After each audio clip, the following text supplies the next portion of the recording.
रात के 2 बजे थे कि तभी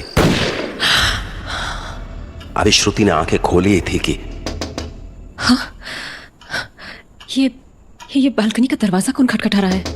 श्रुति ने डरते डरते बालकनी का दरवाजा खोल दिया, पर बाहर कोई नहीं था। श्रुति को यह बात काफी अजीब लगी।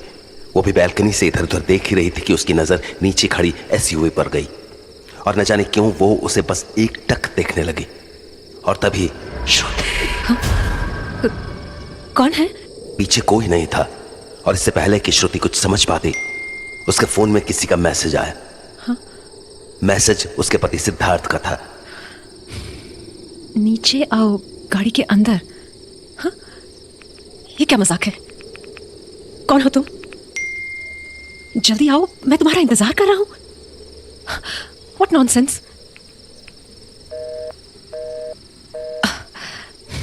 जब उस नंबर पर कॉल लगाने पर ठीक से आवाज नहीं आई तो श्रुति बिना कुछ सोचे समझे नीचे खड़ी एसयूवी के पास पहुंच गई, पर वहां कोई भी नहीं था। श्रुति अभी गाड़ी के सामने खड़ी होकर अंदर देख ही रही थी कि तभी उसे गाड़ी के शीशे में किसी आदमी का चेहरा दिखा। सिद्धार्थ? श्रुति पलटी तो उसके सामने उसका पति नहीं बल्कि घर का केयरटेकर खड़ा था। मेम साहब, आप यहाँ क्या कर रही हैं? वो भी इतनी रात को कहीं जा रही हैं क्या? अब नहीं, वो मुझे लगा कोई है। यहाँ कौन आएगा मेम साहब? वो भी इतनी रात को? हम तो कब से राउंड मार रहे हैं, हमको तो नहीं दिखा कोई। नहीं, वो एक्चुअली कोई था नहीं, बस मुझे लगा कि कोई है। मेम साहब, आप यहाँ पे सांप को ढूंढ रही थी क्या? क्या? अब ऐसा क्यों बोला आपने? क्योंकि आप पीछे पलटी तो आपने सांप का नाम लिया। मेम साहब, हाँ? आपको अपने आप को संभालना होगा, काहे कि ऐसे तो आपका मन कभी शांत नहीं रह पाएगा। साहब ने जिस तरह से गाड़ी में अपनी जान ली, उसका सदमा बर्दाश्त करना आसान नहीं है, हम जानते हैं, पर आपको संभालना होगा अपने आप को। मेम साहब, हाँ? जाइए घर में आराम कीजिए, बहुत रात हो गई है। अब हाँ, आप जाओ, मैं थोड़ी देर में चली जाऊंगी। पर मेम, मैंने कहा ना मैं चली जाऊंगी, आप जाओ प्लीज। जी। अजीब है, अगर यहाँ कोई है ही नहीं तो मुझे वो मैसेजेस किसने भेजे थे? चेक करती हूँ, क्या पता कोई और भी टेक्स्ट आया हो। हाँ, अरे ये मैसेजेस कहाँ गए? और ये कॉल डिटेल्स भी गायब है। और मैंने तो कॉल लगाया था, तो फिर। श्रुति अभी अपना फोन चेक ही कर रही थी कि उसे अचानक कुछ याद आया और वो गाड़ी के अंदर जाकर बैठ गई। अंदर घुसते ही उसने गाड़ी का कंपार्टमेंट खोला जिसमें उसके पति का फोन रखा था, लेकिन उसके साथ वहां वो बंदूक भी रखी थी जिससे उसके पति ने अपनी जान ली थी। श्रुति बंदूक पर ध्यान न देके सिद्धार्थ के फोन में उसके मैसेज चेक करने लगी। हाँ, इसमें भी कुछ नहीं है, पर कैसे? सारे मैसेजेस कहाँ चले गए? कॉल लॉग्स चेक करती हूँ। हाँ, यहाँ भी कोई कॉल नहीं है। What the hell? क्या हो क्या रहा है ये? जब सिद्धार्थ के फोन में भी श्रुति को कोई मैसेज नहीं मिले तो वो उसके फोन में बस यूं ही पुराने फोटोज चेक करने लगी। हाँ, ये कब की फोटो है? और ये टॉप कब खरीदा था मैंने? याद भी नहीं है। अब और ये जगह कौन सी है? लाइब्रेरी जैसी लग रही है। मैं लाइब्रेरी कब गई थी? हाँ, ये तो मेरी घड़ी है ही नहीं। हाँ, अरे ये तो मैं हूं ही नहीं। कौन है ये? और इसके इतने सारे फोटोज क्या कर रहे हैं सिद्धार्थ के फोन पर? श्रुति अभी उस लड़की की फोटो चेक ही कर रही थी कि उसे एक और झटका लगा। हाँ, अब ये कौन है? और इसकी भी इतनी सारी फोटोज। ये सिद्धार्थ कर क्या रहा था? हाँ, ये लड़की इसी लाइब्रेरी में काम करती है क्या? इसकी सारी फोटोज यहीं की हैं। देख के तो रिसेप्शनिस्ट लग रही है। क्या नाम है लाइब्रेरी का? हाँ, सिटी सेंट्रल लाइब्रेरी। ये सिद्धार्थ लाइब्रेरी में क्या करने जाता था? जाके मिलना होगा इस लड़की से। तो उसके बाद श्रुति ने फोन को कंपार्टमेंट में रखा और गाड़ी से बाहर निकलने लगी। हाँ, अरे ये दरवाजा क्यों नहीं खुल रहा है? हाँ, लॉक कैसे हो गया ये? वो भी श्रुति। हाँ, सिद्धार्थ। मेम साहब, आप अरे क्या हुआ? आप घबराई हुई काहे हैं? आप वो मेरा दरवाजा अंदर से लॉक हो गया था। लॉक हो गया था अपने आप ही? हाँ। अजीब बात है। चलिए, हो सकता है कुछ गड़बड़ हुआ होगा। हम कल मैकेनिक को दिखा लाएंगे।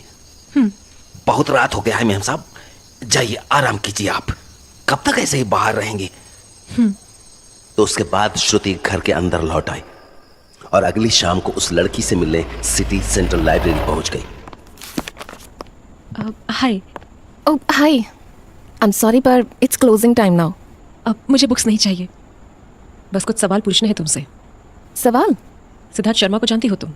हाँ? I'm sorry. आप कौन? मैं उनकी पत्नी हूँ, श्रुति शर्मा। अब मैम बोलने की ज़रूरत नहीं है, कस्टमर नहीं हूँ मैं तुम्हारी। अब बताओ, जानती हो उसे? देखिए, मैं उन्हें जानती तो हूँ, पर उतना भी अच्छे से नहीं। अच्छा, ये फोटोज देखना ज़रा, तुम ही हो ना ये? अब हाँ। फिर कैसे कह रही हो कि अच्छे से नहीं जानती हो? अब देखिए, आप जैसा सोच रही हैं वैसा बिल्कुल नहीं है। इनफैक्ट मैं तो उनसे मिली तक नहीं हूँ 1 महीने से। हाँ, वेल, मिल भी नहीं पाओगी अब। ही इज डेड। गोली मार ली उसने खुद को। What? यप। खैर, पॉइंट वो नहीं है, मुझे ये जानना है कि तुम लोगों के बीच क्या चल रहा था। सो रही थी तुम उसके साथ? What? No, of course not. फिर क्या? कुछ भी नहीं, हमारे बीच कुछ भी नहीं था। हाँ, हम लोग आपस में कभी कभार फन वे में फ्लर्ट कर लेते थे, पर वैसा कुछ सीरियस नहीं था। अच्छा, रेगुलरली मिलते थे तुम लोग लाइब्रेरी में? नहीं, बस जब जब वो बुक्स लेने आते थे तभी मिलते थे। In fact I can even tell you, उन्होंने लास्ट कौन सी बुक इशू कराई थी। इंटरेस्टेड। मुझे ये बताओ कि तुम लोग यहीं मिलते थे या फिर बाहर भी? बोलो। हम बस एक बार बाहर मिले थे, वो मुझे अपने घर लेकर गए थे तो। व्हाट? तुम घर आई थी मेरे? अभी तो तुमने कहा तुम दोनों के बीच कुछ भी सीरियस नहीं था। कमाल है। बताओ फिर, क्या किया तुमने मेरे घर पे? कुछ भी नहीं, हमने थोड़ी बातें की और 1-2 ड्रिंक शेयर की, एंड मुझे उनके साथ टाइम स्पेंड करके अच्छा लगा तो आई किस्ड हिम। उन्होंने भी किस किया मुझे, पर फिर चीजें अजीब हो गईं। व्हाट डू यू मीन अजीब? मतलब हम किस तो कर रहे थे, पर फिर पता नहीं क्यों वो मेरा गला दबाने लगे। व्हाट? हाँ, शुरू में तो मैंने कुछ नहीं कहा, पर जब मुझे काफी दर्द होने लगा तो मैंने उन्हें रोक दिया, लेकिन फिर वो बहुत अपसेट से हो गए। मुझे लगा मेरे ना कहने के कारण वो ऐसे बिहेव कर रहे हैं, बिकॉज मे बी उन्हें ये सब करना ऐसे रफ स्टाइल में पसंद था। No no, not possible. 14 साल से जानती थी उसको मैं, वो वैसा नहीं था। खैर, आगे बताओ, फिर क्या किया उसने? कुछ भी नहीं, वो बहुत देर तक सर झुकाकर एक ही बात बोले जा रहे थे, कुछ काम नहीं कर रहा है, कुछ नहीं, आई कांट स्टॉप इट। क्या काम नहीं कर रहा? और किसे रोकने की बात कर रहा था वो? पता नहीं, उन्होंने उसके बाद ज्यादा बातें नहीं की और मुझे घर ड्रॉप कर दिया। घर ड्रॉप करते हुए जब मैंने उनसे दोबारा सॉरी कहा तो उन्होंने बोला गलती मेरी नहीं उनकी थी, और अब उन्हें समझ आ गया था कि उन्हें क्या करना है। He said he needs to end it now. मुझे उस वक्त तो उनकी बात समझ नहीं आई, पर अब लग रहा है शायद वो उस दिन बहुत गिल्टी फील कर रहे थे because he was cheating on you, और मे बी इसीलिए उन्होंने अपनी जान ले ली। उसे चीट करना होता तो सो चुका होता तुम्हारे साथ। बात कुछ और है। अब पर क्या? और वो ऐसे खुद की जान क्यों लेंगे? वही तो पता लगाना है। एनीवे, तुम्हें लाइब्रेरी बंद करनी है, राइट? हाँ। बंद करो और चलो मेरे साथ। कहाँ? मेरे घर। हाँ? अरे घबराओ मत, जान से नहीं मारूंगी तुम्हें। बस कुछ सवाल हैं मन में जिन्हें ढूंढने में मुझे तुम्हारी मदद चाहिए। और वैसे भी तुमने ही कहा ना सिद्धार्थ ने तुम्हारी बुक नहीं लौटाई है, तो वो भी ले लेना। निशा पहले तो हिचकिचाई, पर फिर न जाने क्यों वो श्रुति को मना नहीं कर पाई और उसके साथ उसके घर जाने के लिए निकल पड़ी। अभी गाड़ी थोड़ी ही दूर बढ़ी थी कि श्रुति बोली, अभी तुम क्या कह रही थी कि सिद्धार्थ ने गिल्ट में आकर अपनी जान ले ली होगी? अब मैं वो तुम्हारे सामने वाले कंपार्टमेंट में एक पेपर पे कुछ लिखा है, एक बार पढ़ना उसे। अब ओके। उस कमरे में कोई है, पर वो तुम्हारे पीछे नहीं आएगा। ये क्या है? सिद्धार्थ का सुसाइड नोट। इसे पढ़ के लगता है कि उसने गिल्ट में आके सुसाइड किया है। नहीं, मुझे इसका मतलब भी समझ में नहीं आ रहा है। समझना आसान भी नहीं है, मुझे भी बहुत वक्त लगा था, पर फिर थोड़ा थोड़ा समझ में आने लगा। क्या? बताती हूँ, पर उससे पहले एक कहानी सुनाती हूँ तुम्हें। मेरी कहानी। 4 साल पहले मेरा एक बहुत ही बुरा एक्सीडेंट हुआ था। इतना बुरा कि मेरे दिल ने 13 मिनट तक धड़कना बंद कर दिया था। Basically I was dead. पर फिर थैंक्स टू द डॉक्टर्स मैं जिंदा बच गई। ये ऐसे भी कह सकती हो कि वापस जिंदा हो गई। उस एक्सीडेंट के बाद जब मैं ठीक हुई तो मुझसे लोग बार बार एक ही सवाल करते थे कि उन 13 मिनटों में मुझे आखिर कैसा महसूस हुआ, और मैं सबको यही बताती कि मैंने अपने आप को एक कमरे की चौखट के बाहर खड़े देखा था। कमरा? कैसा कमरा? पता नहीं, उस कमरे में अंधेरे के सिवाय कुछ भी नहीं था। खैर, उस एक्सीडेंट के बाद से मेरे साथ अजीब चीज़ें होने लगी, जैसे रात को डरावने सपने आना या किसी की आवाज़ सुनाई देना। जब मैंने ये बातें सिद्धार्थ को बताई तो उसने यही कहा कि मे बी मुझे उस एक्सीडेंट से गहरा सदमा लगा है और शायद इसीलिए मेरे मन में ऐसी इमेजिनेशंस चलती रहती हैं। उसने सजेस्ट किया कि अगर हम इस बारे में खुलकर बात करेंगे तो शायद ये प्रॉब्लम सोल्व हो जाए। बट हम जब भी बात करने बैठते थे एक ही सवाल पर आकर अटक जाया करते। कौन सा सवाल? यही कि जिस कमरे की चौखट पर मैंने खुद को खड़ा देखा था, उस कमरे में आखिर था क्या? क्योंकि सिद्धार्थ कभी मेरी बात मानता ही नहीं था कि मैंने उस कमरे में सिर्फ अंधेरा देखा था। शायद उसको हमेशा लगता था कि उस कमरे में अंधेरे के सिवाय भी कोई था। खैर, ना मैंने अपनी जिद छोड़ी और ना ही उसने। And now he is dead. So अब तो डिबेट भी नहीं कर सकती उसके साथ। बट एनीवे, पॉइंट ये है कि मेरी इस कहानी को सुनने के बाद अगर तुम उस सुसाइड नोट को वापस पढ़ोगी तो शायद तुम्हें भी बात थोड़ी बहुत समझ में आने लगेगी, राइट? अब उस कमरे में कोई है पर वो तुम्हारे पीछे नहीं आएगा। तो सिद्धार्थ इस नोट में उस कमरे की बात कर रहे हैं जो आपने उस वक्त देखा था? शायद।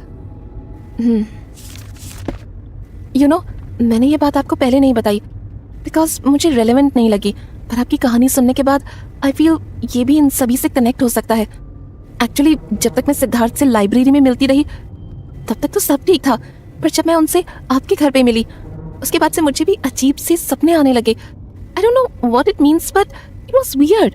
और सच कहूँ तो मुझे तो आपके घर में भी अजीब सी वाइब्स आई थी, जैसे वहाँ किसी और की भी प्रेजेंस हो। इसलिए भी मैं आपके घर जाने से हिचकिचा रही थी क्योंकि मुझे वो घर काफी अजीब सा लगा था। ये लो, आ गया वो अजीब घर। हाँ, पर मैं तो यहाँ कभी आई ही नहीं। व्हाट? हाँ, हम तो इस सामने वाले पुल को क्रॉस करके उस घर पे गए थे। पर पुल के उस पार तो बस जंगल है। आर यू श्योर तुम यही पुल क्रॉस करके गई थी? यस आई एम श्योर, वो घर जंगल के अंदर ही था। तो निशा के कहने पर श्रुति ने गाड़ी पुल की ओर मोड़ दी और कुछ ही देर में वो जंगल वाले घर के सामने खड़े थे। मुझे पता भी नहीं था कि यहाँ कोई घर है। सिद्धार्थ तुम्हें यही लाया था, राइट? अब हाँ, पर तब ये घर जला हुआ नहीं था। पता नहीं सिद्धार्थ ने मुझे इस घर के बारे में क्यों नहीं बताया। इतना कह के श्रुति घर के अंदर चली गई और उसके पीछे पीछे निशा भी। अंदर घर की दीवारें आग के कारण काली पड़ चुकी थी। तभी श्रुति ने कुछ नोटिस किया।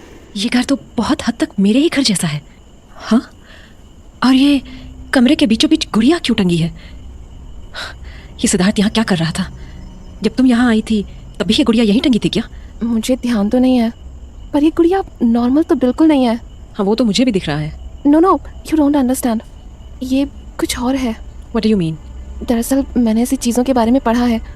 ऐसी लकड़ी की गुड़िया बनाकर घर में टांगने की विधि अक्सर स्पिरिट्स या डीमंस को कंफ्यूज करने के लिए की जाती है। स्पिरिट्स या डीमंस? विधि? क्या बोल रही हो तुम? हाँ, ये सब तंत्र विद्या का ही हिस्सा है। तंत्र विद्या? यू आर सेइंग सिद्धार्थ तंत्र विद्या जानता था? देख के तो वही लग रहा है। अरे पर कैसे? मैं तो सिद्धार्थ को इतने सालों से जानती थी, उसने तो कभी इन चीजों के बारे में कोई बात नहीं की। हाँ, हो सकता है उन्होंने ये सब लाइब्रेरी की बुक से सीखा हो। हाँ, सिद्धार्थ लाइब्रेरी से इन सब चीजों से रिलेटेड बुक्स लेकर जाता था। हाँ, पर वो हमेशा उन्हें लौटाते हुए ये कहते थे कि वो उनके मतलब की नहीं है। इनफैक्ट अब तक एक ही बुक है जो उन्होंने नहीं लौटाई, अघोर शास्त्र। मैंने उनसे लौटाने को कहा भी था तो ही सेड बहुत दिनों बाद कुछ काम का मिला है, कुछ दिन में लौटाऊंगा। लाइब्रेरी में तुम उसी बुक की बात कर रही थी? हाँ। उसके बाद वो दोनों वहां ज्यादा देर नहीं रुके और पुल पार करके इस ओर चले आए। पर अभी श्रुति ने गाड़ी रोकी ही थी कि केयरटेकर खिड़की के पास आ गया। अरे मेम साहब, आप वहां जंगल में क्या करने गई थी? वो जगह ठीक नहीं है। न जाने कौन कौन से जंगली जानवर घूमते हैं उधर, कहीं कुछ हो जाता तो। इतना परेशान होने की जरूरत नहीं है, मैं ठीक हूँ। और निशा, अबाउट दैट बुक, मैं तुम्हें वो बुक बाद में लौटाती हूँ। एनीवे, रात हो रही है, काका तुम्हें घर छोड़ देंगे। एंड थैंक्स हेल्प करने के लिए। तो उसके बाद जहां केयरटेकर निशा को छोड़ने चला गया, वहीं श्रुति सिद्धार्थ के स्टडी रूम में उसकी किताब ढूंढने लगी और थोड़ी ही छानबीन के बाद उसे वो किताब मिल भी गई। अघोर शास्त्र पाठ 7 मृत्यु को भ्रमित करने की विधि। पुरानी मान्यताओं के अनुसार अगर कोई मनुष्य असामान्य रूप से मृत्यु से बच निकलता है तो मृत्यु उसे भूलती नहीं, वो किसी न किसी समय लौटकर आती है। परंतु कुछ तांत्रिक परंपराओं में ये माना जाता है कि मृत्यु को कुछ समय के लिए भ्रमित किया जा सकता है। इसके लिए साधक को अपने ही घर जैसा एक दूसरा घर बनाना होता है, लेकिन उसकी बनावट उल्टी होती है ताकि वो घर असली घर का उल्टा रूप लगे। हाँ, वो जंगल वाला घर भी तो हमारे घर जैसा ही था। मतलब सिद्धार्थ ने जानबूझकर वैसा घर बनाया था। हाँ, ये कागज क्या है? ये तो हमारे ही घर का नक्शा है और इसके ठीक बगल में ये उल्टा नक्शा। लेकिन केवल ऐसा घर बनाना पर्याप्त नहीं होता। इस विधि को पूरा करने के लिए एक ऐसे इंसान की बलि दी जाती है जो उम्र, कद काठी और देखने में मिलता जुलता सा हो। बलि के बाद शरीर को वहीं दफनाया जाता है और उस स्थल के ठीक ऊपर एक लकड़ी की लाल गुड़िया टांग दी जाती है ताकि मृत्यु भ्रमित होकर उस दूसरे इंसान को अपने साथ ले जाए। लकड़ी की लाल गुड़िया, यही तो टंगी हुई थी उस घर में। मतलब सिद्धार्थ ये सब विधि सच में कर रहा था और वो निशा को भी उस घर में इसीलिए लेकर गया था ताकि वो उसे ओह गॉड। पर फिर जब निशा ने उसे रोका तो उसने ये क्यों कहा कि कुछ काम नहीं कर रहा है? हाँ हाँ काका, क्या हुआ? वो चाबी देनी थी। अच्छा सुनो, ये आप मुझे पुल के पार जाने से रोक क्यों रहे थे? अरे वो उधर बहुत जंगल है ना मेम साहब, इसीलिए। अच्छा हाँ मेम साहब, अब न जाने कौन कौन से जंगली जानवर होंगे उधर, कहीं आपको कुछ हो गया तो। आपको मेरी चिंता है या अपने साहब की? हाँ जी। जंगल वाले घर के बारे में जानते हो ना आप?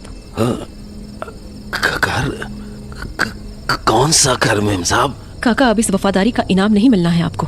सिद्धार्थ मर चुका है। अच्छा होगा आप मुझे सच सच जवाब दे दें। जानते हैं ना आप उस घर के बारे में? जी मेम साहब। कब से? हो गया कुछ टाइम मेम साहब। हम साहब को उस घर में काफी बार जाते हुए देखते थे। बस सिद्धार्थ को ही देखा था वहां जाते हुए या किसी और को भी? मेम साहब, साहब के साथ एक बार एक लड़की भी दिखी थी। मुझे क्यों नहीं बताया आपने? साहब ने मना किया था। उन्होंने बोला था कि वो जो कर रहे हैं आपकी भलाई के लिए कर रहे हैं। एक बात बताओ, जिसे अभी आप ड्रॉप करके आए हो वही दिखी थी ना सिद्धार्थ के साथ? नहीं मेम साहब, वो तो नहीं थी। हैं? फिर कौन थी? पता नहीं मेम साहब, हम नाम नहीं जानते हैं उनका। कितने दिन पहले की बात है ये? 5-6 महीने पहले। अच्छा, ये 5-6 महीने पहले सिद्धार्थ किसको लाया होगा यहाँ? एक मिनट, जरा ये फोटो देखना। ये थी क्या? हाँ मेम साहब, यही थी। Oh shit, oh no. क्या हुआ मेम साहब? कुछ नहीं, आप जाओ। दरवाजा बंद करते ही श्रुति को किताब में लिखी लाइन्स याद आई। बलि के बाद शरीर को वहीं दफनाया जाता है और उस स्थल के ठीक ऊपर एक लकड़ी की लाल गुड़िया टांग दी जाती है। ओह गॉड, मतलब सिद्धार्थ ने वो गुड़िया वहां इसलिए टांगी थी क्योंकि उसने ऑलरेडी किसी को।